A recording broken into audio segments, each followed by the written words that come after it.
నమస్తే.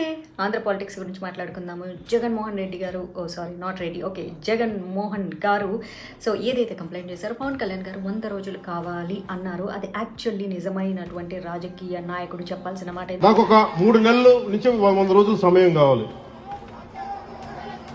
మీరు ఆ 100 రోజుల్లోపు నేను ఒక రోడ్ మ్యాప్, ఒక పరిష్కార మార్గం, అవసరమైతే దీన్ని క్యాబినెట్లో మాట్లాడతాం, లేదంటే అసెంబ్లీలో కూడా మాట్లాడి మీకు న్యాయం జరిగేలాగా నేను ముందుకు తీసుకెళ్తాను. మీ అందరికీ నేను మనస్ఫూర్తిగా మీకు తెలియజేసుకున్నాను. ఎందుకంటే ఇలా వచ్చేసి అలా చూసేసి అది చేస్తాం ఇది చేస్తామని పై మాటలు చెప్పి వెళ్ళిపోవడం కరెక్ట్ అయింది కాదు అని. ఎందుకంటే మనము కొన్ని సంవత్సరాలుగా జ్ఞాపకం వచ్చిన దగ్గర నుంచి చూస్తున్నాము.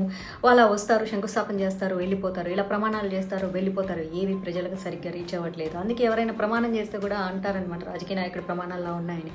కానీ పవన్ కళ్యాణ్ గారి 100 రోజుల సమయం ఏదైతే అడిగారో దట్ ఈస్ పర్ఫెక్ట్. ఒక నిజమైనటువంటి మినిస్టర్ లేకపోతే ఒక ఎమ్మెల్యే అలాంటి ఒక నిర్ణయం తీసుకోవడం చాలా మంచిది. ప్రజలకు అక్కడ అబ్జర్వ్ చేయాలి పరిస్థితుల్ని, దానికి ఎలాంటి చర్యలు తీసుకుంటే బాగుంటుంది, ఫుల్ డీటెయిల్ తీసుకోవాలి అంటే 3 రోజులు అయ్యే పని కాదు. ఖచ్చితంగా 100 రోజులు అవసరం. నాకైతే పవన్ కళ్యాణ్ గారి మీద చాలా నమ్మకం ఉంది. పైగా ఆయన గట్టి స్టేట్మెంట్ కూడా ఇచ్చారు, నేను రాజకీయాలు వదిలేస్తాను, దీని మీద క్షుణ్ణంగా నేను పరిశీలన చేయకపోతే అండ్ సమస్యను సాల్వ్ చేయకపోతే అని.